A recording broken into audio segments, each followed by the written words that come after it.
94 பிப்ரவரி மாதம் வந்து மகளிர் மட்டும் படம் வெளியானது. அதில் வந்து ரேவதி, ஊர்வஷி, ரோஹிணி 3 பேர் நடித்து, ராஜ்கமல் தயாரித்து, சிங்கீதம் சீனிவாசராவ் இயக்கி நாசர் நடித்த படம். அதில் ஒரு காட்சியில் கௌரவ வேடத்தில் கமலஹாசன் தோன்றுவார்.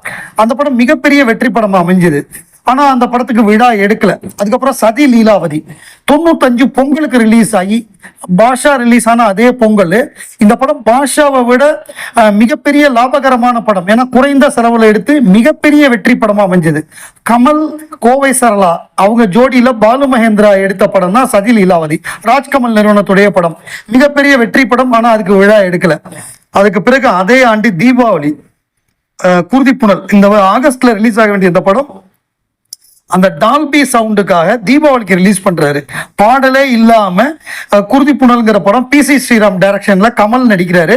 துரோஹ் கால் அப்படிங்கிற ஒரு ஹிந்தி படத்துடைய ரீமேக் கோவிந்த் நிகால்னி எடுத்த படம், மிகப்பெரிய வெற்றி படம்.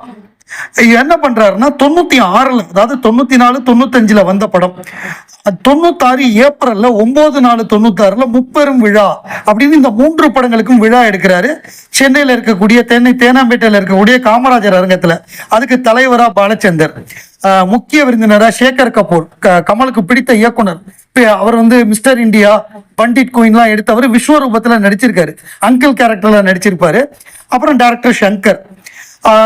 இவர் வரமாட்டேன்னாராம் பாலச்சந்தர். சார் இல்ல சார், ஒரு 15 பேருக்கு தான் கொடுக்கணும்னு சொல்லி ஏகப்பட்ட 200 சொச்சம் ஷீல்டு கொடுத்தாங்களாம். அப்படி சொல்லி நைஸா கூட்டு போயிட்டாங்க. நீங்க தான் வந்து கொடுக்கணும், இது முப்பெரும் விழான்னு சொல்லி 3 படத்துக்கு சேர்த்து ஒரு மாபெரும் விழாவாக உலகநாயகன் கமலஹாசன் ராஜ்கமல்ல நடத்தினாரு. அது வந்து ஒரு மறக்க முடியாத ஃபங்க்ஷன்.